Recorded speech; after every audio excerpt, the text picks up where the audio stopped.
Students, good morning, good afternoon, good evening. कैसे हैं आप सब? आज हम लोग हाइड्रोकार्बन में जो एल्केन प्रोडक्ट है उसके आगे की चर्चा करेंगे कि एल्केन बनाया कैसे जाता है। क्योंकि कल हम लोग केवल एल्केन की जनरल मेथड अर्थात जनरल नॉलेज की तरह पढ़ा गया था। आज मैं थोड़ा सा उसमें बनाने की विधि, एल्केनों का निर्माण कैसे करें उसके बारे में चर्चा करेंगे। तो आइए चलते हैं एल्केन के निर्माण के बारे में चर्चा करने। एल्केन एल्केन के निर्माण की विधियां। जो लोग नहीं देखे होंगे वो लोग कल देख लेंगे, कल का वीडियो देख लेंगे। और कल के वीडियो में इसके पहले की चीजें पढ़ाई गई हैं। तो मैं आपको एल्केन के निर्माण की विधियां, एल्केन का निर्माण कैसे किया जाता है, प्रिपरेशन मेथड ऑफ एल्केन। तो इसमें सबसे पहला मेथड है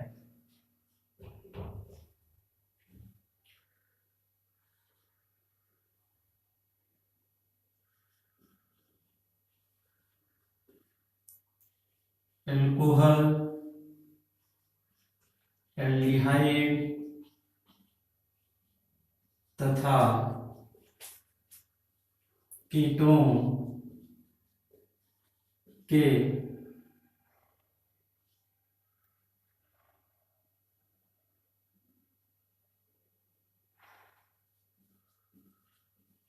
अपचयन द्वारा, एल्कोहल एल्डिहाइड तथा कीटोन के अपचयन द्वारा। एल्कोहल क्या होता है? वे सभी यौगिक जिसमें क्रियात्मक समूह OH होता है उसे एल्कोहल कहते हैं। अब इसमें R एल्किल समूह है, OH एल्कोहल। एल्डिहाइड किसे कहते हैं? जिसमें क्रियात्मक समूह CH होता है उसे एल्डिहाइड कहते हैं। मैं यहाँ पे एल्किल समूह R लगा दिया है।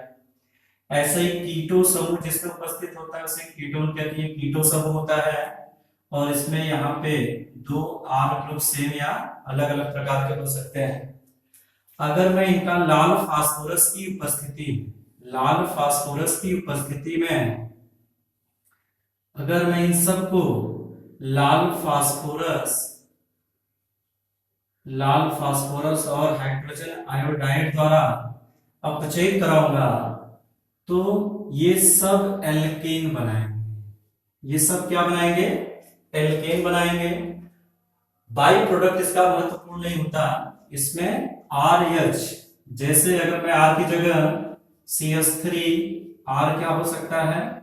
जहां RCH3 C2H5, कोई भी एल्केन में से एक हाइड्रोजन कम करने पर जो समूह प्राप्त होगा उसे हम लोग एल्किल समूह कहते हैं।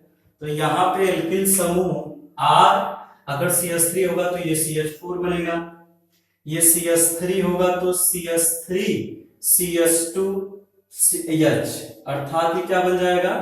CH4 बन जाएगा, दो कार्बन का बन जाएगा। ये CH2 R डैश, अर्थात R की जगह अगर CH3 यूज करेंगे तो CH3 लग जाएगा। तो यानी क्या बना? एल्केन बना। यानी लाल फास्फोरस और हाइड्रोजन आयोडाइड की उपस्थिति में अगर हम लोग एल्कोहल एल्डिहाइड तथा कीटोन का अपचयन कराते हैं। अपचयन का मतलब आप समझते हो, अपचयन का मतलब होता है हाइड्रोजन का जुड़ना। तो आप देख रहे हो यहाँ से R के साथ OH हट गया, यहाँ क्या जुड़ गया? हाइड्रोजन। इसका CHO में से O हट गया, क्या जुड़ गया? हाइड्रोजन। यहां से ऑक्सीजन निकल गया, क्या जुड़ गया? हाइड्रोजन। तो अगर आप ऐसे देखोगे तो यहां से ऑक्सीजन निकालने के लिए, ठीक, और उसके साथ यहाँ पे दो हाइड्रोजन की आवश्यकता होगी।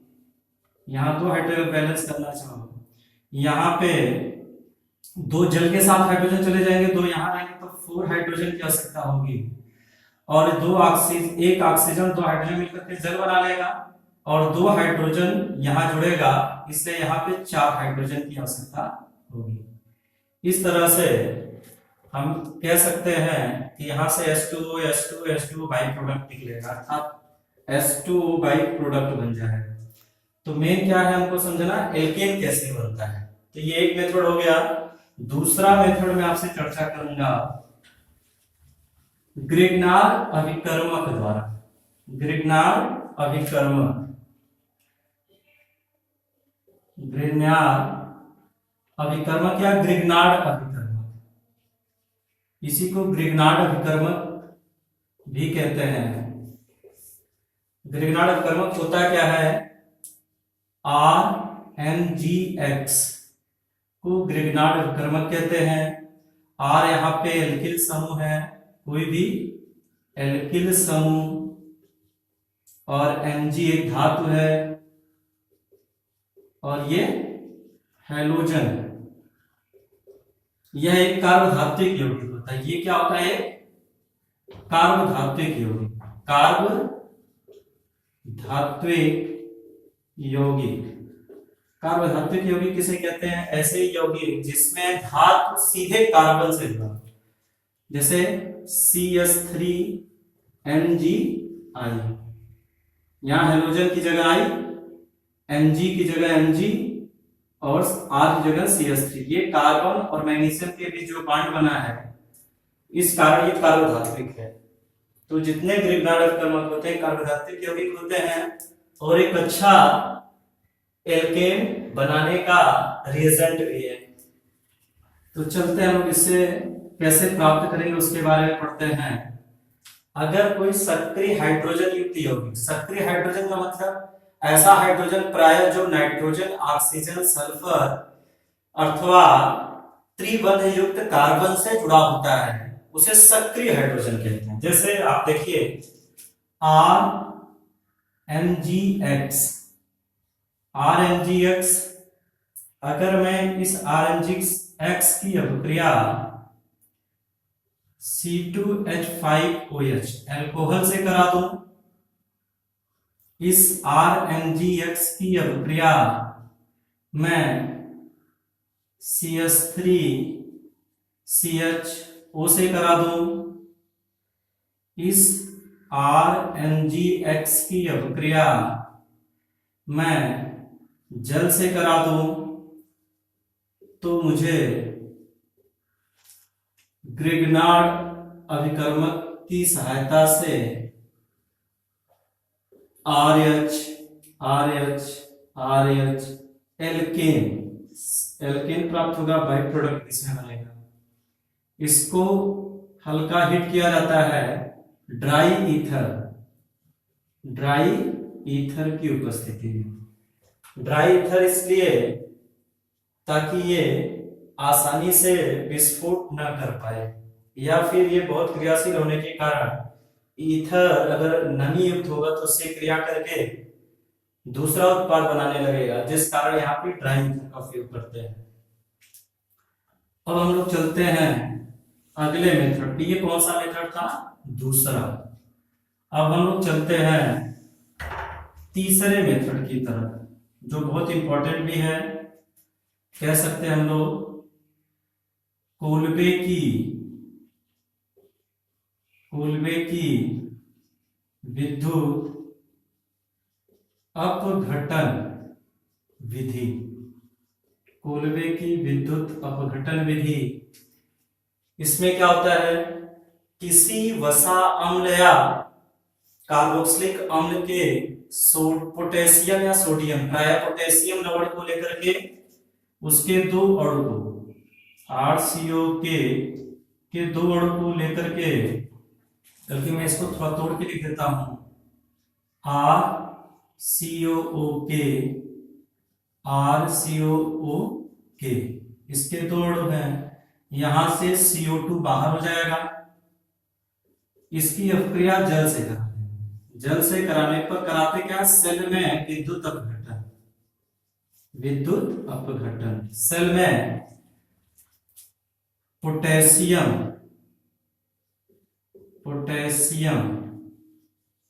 लवण, किसका होता है ये, कार्बोक्सिलिक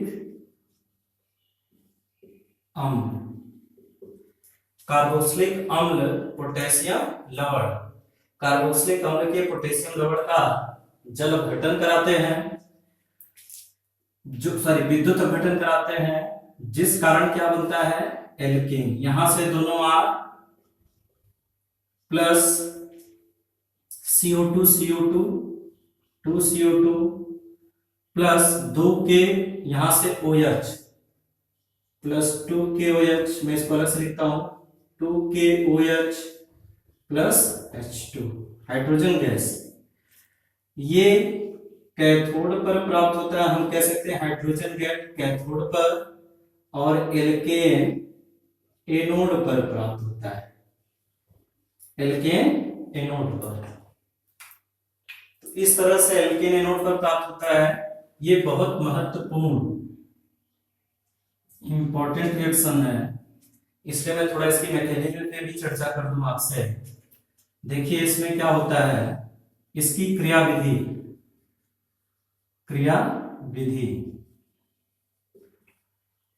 अगर आप सर इसको नोट कर लिए हो, 1 मिनट के लिए मैं आपको कहता हूं नोट कर लीजिए इसको। अगर आप इसको नोट कर लेंगे तो फिर इसकी क्रियाविधि बता दूंगा।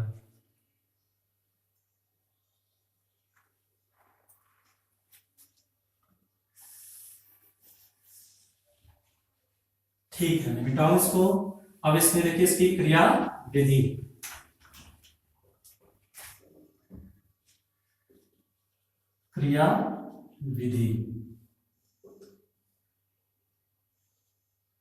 क्रियाविधि में क्या होता है, मैकेनिज्म इसको कहते हैं हम लोग। अब इसमें सबसे पहले जो RCOO के ये टूट जाएगा, RCOO ऋण प्लस के प्लस। इसके बाद RCO द्विबंध O, इस ऑक्सीजन पर एक ऋण होगा। अब इसके बाद ये आयन बना, अब ये आयन चेंज हो जाएगा मुक्त मूलक में। मुक्त मूलक क्या होते हैं, जिनमें अयुग्मित इलेक्ट्रॉन उपस्थित होते हैं। ये सब एक चीज जान लीजिए आप, अब क्रिया की क्रियाविधि नामक चैप्टर उसमें ये सब चीजें पढ़ते हैं, मैं उसकी भी चर्चा जल्दी ही कर दूंगा। फिलहाल अभी आप इसको समझने का प्रयास करिए। ये आयन है, ये तो आप पहचानते ही होंगे, ये धनायन है, इलेक्ट्रॉन यूज किया है, ये ऋणायन है, इलेक्ट्रॉन ग्रहण किया। अब यहाँ पे क्या है, ये जो ऋणायन है ये मुक्त मूलक में बदल जाएगा। मुक्त मूलक क्या होता है, जिसमें अयुग्मित इलेक्ट्रॉन होते हैं, जिसमें इलेक्ट्रॉनों का शेयर दो परमाणुओं के बीच बराबर बराबर हो जाए। जैसे किसी दो परमाणु के बीच सहसंयोजी बंध बना हो और साझेदारी का दोनों इलेक्ट्रॉन अगर अपने अपने परमाणु लेकर के अलग हो जाए तो इससे जो बनेगा उसे मुक्त मूलक कहते हैं। इन्हें मुक्त मूलक कहते हैं, मुक्त मूलक। तो मुक्त मूलक क्या होगा, यहाँ पे कैसे बनेगा, यहाँ पे दो इलेक्ट्रॉन, ये ऋण है, अब यहां से ये टूट जाएगा RC द्विबंध O और एक इलेक्ट्रॉन निकल गया यहां से। अब पुनः RCOO डॉट और ये O डॉट यहां से मुक्त मूलक को रिप्रेजेंट करेगा। ये एक मुक्त मूलक है, मुक्त मूलक। अब ये यहां का शेयर पेयर टूटता है, अब यहां से एक इलेक्ट्रॉन इस एल्किल समूह पर और कार्बन का इलेक्ट्रॉन इस कार्बन पर आ जाएगा। एक इलेक्ट्रॉन यहां आएगा, एक इलेक्ट्रॉन मिलकर यहां द्विबंध बना लेंगे, तो ये CO2 है, CO2 प्लस R मुक्त मूलक बनेगा। मुक्त मूलक को दिखाने का तरीका है कि उसके एक इलेक्ट्रॉन को डॉट से रिप्रेजेंट करते हैं। अब ये जो R मुक्त मूलक बना, ऐसे ही दूसरे, चूंकि यहाँ पे दो यूज करते हैं हम लोग रिएक्शन में, 2RCO के प्लस 2S2 होता है, और जब विद्युत अपघटन कराते हैं, विद्युत अपघटन कराते हैं तो R सिंगल बंद R plus 2CO2 plus 2KOH plus H2 hydrogen gas. अब वहां चूंकि R dot plus R dot दूसरे अणु से जब यहां R डॉट मिलेगा, दोनों मिलकर के R और R बनाएंगे। ये रिएक्शन होता है एनोड पर। कहां पर, एनोड पर। ये रेडायन है, एनोड धनायन होता है, एनोड की तरफ ये मूव करके आएगा और उस प्रक्रिया में हमें एनोड पर एल्केन मिला, बल्कि कह सकते हैं एल्केन मिला एनोड पर। अभी इसका दूसरा भाग देखते हैं। यहां तक आप सब समझ लिए? क्रियाविधि के लिए जो रिएक्शन है उस रिएक्शन का मैं क्रियाविधि यहां से लिखा हूं, ठीक। अब क्या होगा, यहां जो इलेक्ट्रॉन त्यागा गया है, ठीक ना, जो इलेक्ट्रॉन त्यागा गया है, कौन त्यागा है, इस ऑक्सीजन से, वो पोटेशियम एक्सेप्ट कर लेगा और उसको एक्सेप्ट करके के, वो के में बदल जाएगा। जैसे के बदला, अब यह के जल से क्रिया कर देगा, जल से क्रिया करके 2KOH plus H2 hydrogen gas मुक्त करेगा। ये प्रोसेस क्या होगा, चूंकि इलेक्ट्रॉन कहां जाएगा, आप देख रहे हैं इलेक्ट्रॉन के पास गया और के धन था, ये धन पहले से किस पे गया है, कैथोड पर, तो ये रिएक्शन किस पे हो रहा है, कैथोड पर। कहां हो रहा है, कैथोड। तो एक चीज कंफर्म होगा, आपसे भी पूछे कोलबे की विद्युत अपघटनी में एनोड पर क्या प्राप्त होता है, तो एल्केन, और हाइड्रोजन गैस कहां प्राप्त होती है, तो कैथोड पर। अब प्रश्न उठता है कि इस रिएक्शन का और इंपॉर्टेंस क्या हो सकता है। तो रिएक्शन में आप देख रहे हैं दो एल्किल समूह आपस में मिलकर के आर आर जुड़ करके एल्केन का निर्माण करेंगे, तो इस विधि से मेथेन एक कार्बन बना होता है, इसे नहीं बनाया जा सकता, मेथेन नहीं बनाया जा सकता, क्योंकि दो एल्किल समूह आपस में जुड़ते हैं, तो अगर एक में एक कार्बन दूसरे में भी एक कार्बन है, तब भी कम से कम इससे C2H6 ही बन सकता है, तो इससे मेथेन नहीं बनाया जा सकता है। और दूसरी चीज, ये श्रृंखला, कार्बन श्रृंखला बढ़ाने के काम आता है। यह अभिक्रिया क्या करता है, किसी रिएक्शंस में अगर हमें एक कार्बन का यौगिक दिया है और हमें उसमें दो कार्बन का यौगिक चाहिए, तो हम इस प्रोसेस का अनुसरण करके, इस क्रिया का प्रयोग करके वहां दो कार्बन के उत्पाद या इससे अधिक कार्बन के उत्पाद प्राप्त कर सकते हैं, लेकिन एक कार्बन का हमें प्राप्त नहीं होगा। अब हम लोग थोड़ा सा और आगे चलते हैं। अगर ये समझ में आ गया तो आपको कोई दिक्कत हो तो पूछ सकते हैं, नहीं तो मैं फिर यहां से दोहरा देता हूं। ये अभिक्रिया आप देख रहे हैं, सबसे पहले पोटेशियम का कार्बोक्सिलिक अम्ल का पोटेशियम डबल लेकर के जब हम लोग क्या करते हैं, सोल्यूशन में घोलते हैं, सेल में डालते हैं घोल, तो RCO डबल ऋण आयन और K प्लस में टूट जाता है। RCO डबल ऋण आयन एनोड पर होने के कारण क्या होता है, मुक्त मूलक का निर्माण करता है, फिर ये मुक्त मूलक R मुक्त मूलक बनाता है, और यह R मुक्त मूलक फिर R और R मुक्त मूलक जोड़ करके एनोड पर एल्केन का निर्माण करते हैं और हाइड्रोजन गैस कैथोड पर निकलती है। अब इसमें एक विशेष बात है कि अगर कोई पूछे इसकी मैकेनिज्म कैसी है, तो आयनिक और मुक्त मूलक दोनों इसमें बन रहे हैं, आयन और मुक्त मूलक दोनों बन रहे हैं, तो हम कह सकते हैं यह आयनिक और मुक्त मूलक दोनों टाइप की होती है। यहां तक किसी को कोई दिक्कत, अगर दिक्कत नहीं होगा तो हम लोग इसमें और आगे चलेंगे। अगर कोई दिक्कत होगा तो आप वीडियो देख करके कमेंट करिएगा और नीचे अपना सुझाव दीजिएगा, उसके हिसाब से इसमें और भी चीजें आपको बताई जाएंगी। जहां दिक्कत है उसको आप जरूर लिख करके भेजिए ताकि और आपका हेल्प किया जा सके।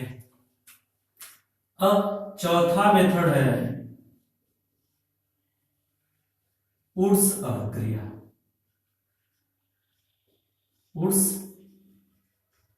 वुड्स भी बोलते हैं लोग, वुड्स अभिक्रिया। इसमें क्या करते हैं, एल्किल हैलाइड RX को एल्किल हैलाइड कहते हैं। एल्किल हैलाइड के दो अणु को सोडियम धातु के साथ निर्जल या कह सकते हैं ड्राई ईथर की उपस्थिति में हल्का गर्म करने पर 2Na और X दोनों मिलकर के 2NaX बाई प्रोडक्ट बना लेंगे, और यहाँ R और R आपस में जुड़ करके एल्केन बनाता है। क्या बनाएगा? एल्केन। जैसे CH3 Br plus 2Na plus Br CH3 arrow CH3 single one CH3 R की जगह का और Br दोनों मिलकर के 2NaBr। तो यहाँ ड्राई ईथर का उपयोग किया गया है। ड्राई ईथर को O से भी रिप्रेजेंट करते हैं, ईथर का सूत्र है या ईथर का क्रियात्मक समूह। अब प्रश्न उठता है कि इसमें CH3Br 2Na से अपक्रिया करेगा तो ड्राई ईथर की जगह अगर नम ईथर होगा तो क्या होगा? नम ईथर होगा तो ये ऑक्सीजन सोडियम से क्रिया कर लेगा और सक्रिय होने के कारण नमी से जो सोडियम क्रिया कर लेगा तो यहाँ क्रिया होने से पहले वो दूसरा उत्पाद बना लेगा। इसलिए यहाँ पे क्या करते हैं? ड्राई ईथर का उपयोग करते हैं। इसका नाम एथेन। ऐसे ही अन्य एल्केन बनाए जा सकते हैं, लेकिन यहाँ भी एक बात ख्याल करना है कि हम यहाँ CH4 का निर्माण इस विधि से नहीं कर सकते। इस विधि से एक कार्बन वाले उस अभिक्रिया से एक कार्बन वाले मीथेन का निर्माण नहीं किया जा सकता। दूसरी चीज, यहाँ जो आप देख रहे हैं CH3 ये दो कार्बन का यौगिक है और हम जो लिए थे वो एल्किल हैलाइड एक कार्बन का था। तो एल्किल हैलाइड के एक कार्बन वाले यौगिक से हमें दो कार्बन वाला एल्कीन प्राप्त होता है। इसका मतलब है कि हमें अगर एक कार्बन से अधिक दो कार्बन या तीन का, या हमें एक कार्बन वाले यौगिक से दो कार्बन या तीन कार्बन का यौगिक बनाना हो तो उस अभिक्रिया के लिए हम उस अभिक्रिया को माध्यमिक अभिक्रिया के रूप में उपयोग में ला सकते हैं। तो इस तरह से उस अभिक्रिया हो गया। अगर यही सोडियम हो जाएगा, सोडियम की जगह जिंक हो जाएगा तो इसको फ्रैक्लैंड अभिक्रिया कहते हैं इसका नाम। अगर यही जिंक हो जाएगा तो फ्रैक्लैंड अभिक्रिया। बाकी सब चीजें ऐसी हैं। अब हम लोग थोड़ा और आगे चलते हैं। विकार्बोक्सिलीकरण, वसा अम्लों का विकार्बोक्सिलीकरण। वसा अम्ल के, इसको हम कार्बोक्सिलिक अम्ल भी कहेंगे, वसा अम्ल। बल्कि कार्बोक्सिलिक अम्ल कब कहते हैं? जब कार्बन 12 से कम कार्बन के अम्ल होते हैं तो उन्हें कार्बोक्सिलिक अम्ल कहा जाता है, और उससे ज्यादा कार्बन के होते हैं तो उन्हें वसा अम्ल कहते हैं, उच्च अणुभार वाले कार्बोक्सिलिक अम्लों को। फिर भी मैं यहां लिख रहा हूं वसा अम्ल के सोडियम लवण के विकार्बोक्सिलीकरण द्वारा। मुझे लगता है ये चौथा या पांचवा जो भी होगा।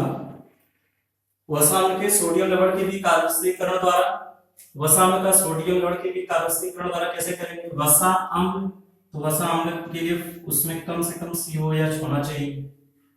अब इसके साथ अगर R जुड़ा है तो यहां से अम्लीय हाइड्रोजन हटा करके मैं यहाँ पे क्या लगा दूं? सोडियम लगा दूं। ये सोडियम, वसा अम्ल का सोडियम लवण हो गया। अब इस वसा अम्ल के सोडियम लवण को मैं सोडा लाइम के साथ, सोडा लाइम NaOH और CaO, NaOH और CaO के मिश्रण को, इस मिश्रण को हम लोग क्या कहते हैं? सोडा लाइम कहते हैं। और सोडा लाइम जो होता है उसका उपयोग विकार्बोक्सिलीकरण में किया जाता है। कैल्शियम ऑक्साइड यहाँ पे सोडियम हाइड्रोक्साइड के नमी को अवशोषित करने का काम करता है, या फिर इस यौगिक में उपस्थित कुछ नमी को, ताकि अभिक्रिया में इसकी तीव्रता या शीघ्रता को या इसके ताकत की सक्रियता को कम कर सके। अब इसमें क्या होगा? CO2 यहां से बाहर निकालना। विकार्बोक्सिलीकरण का मतलब होता है CO2 का बाहर।